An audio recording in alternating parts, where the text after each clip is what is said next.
Tajeni, ndio pane mari yerenje papa. Mari yayo yeschool fees. Zara kumbao. Mayoyo. Azurukangaro mari mapurisa anopinda musi wa14. Nasi ndi 15. Zauro zvazvikuitike. Tajeni batarai maramana. Alright.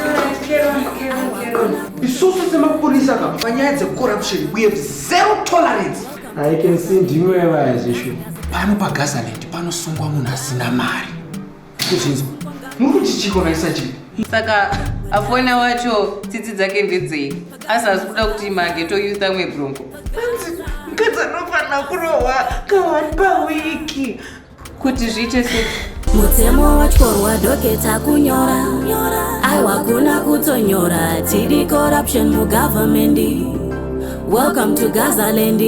Gaza Gaza asungwa ngagare padaza Pagaza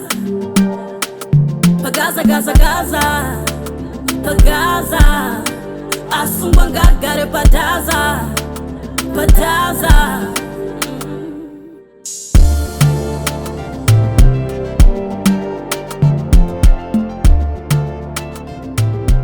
I think chinoita kuti Gazaland police station, even one of the best police stations muno muZimbabwe, is our ability to solve corruption, to treat vabereki with respect ne dignity yano.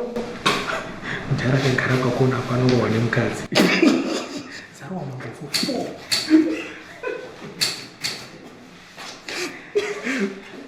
Treat vabereki. James Kanzwai.